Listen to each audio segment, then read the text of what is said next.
In the previous video, we discussed about CRR.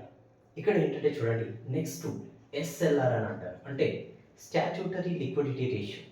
So for example ఇక్కడ bank దగ్గర 100 rupees ఉన్నాయనుకోండి. For example Canara bank has rupees 100.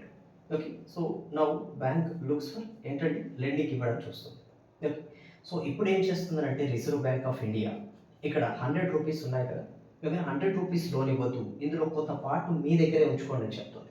Okay, so 100 రూపీస్లో ఒక 20 rupees మీ దగ్గరే ఉంచుకోండి, అంటే దిస్ ఏంటంటే ఈ అమౌంట్ అనేది okay not eligible for lending.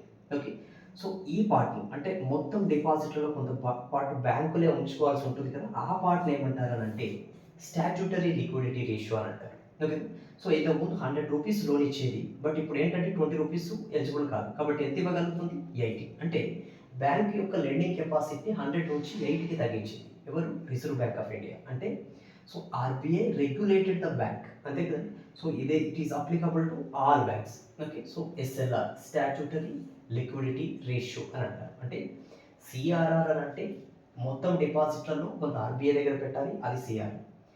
మొత్తం డిపాజిట్లలో బ్యాంకులే ఉంచుకోవాల్సింది SLR అని అంటారు. అంటే ఒక 5 రూపీస్ ఆర్బీఐ దగ్గర సిఆర్ఆర్ ఉంచితే 20 రూపీస్ SLR ఉంచితే 25 rupees is not eligible for lending. అంటే బ్యాంక్ దగ్గర ఎంత ఉంటాయి? 75 రూపీస్ ఉంటాయి. ఓకే, సో లెండింగ్ కెపాసిటీ ఏంటంటే హ్యాస్ బీన్ డిక్రీస్డ్. ఓకే,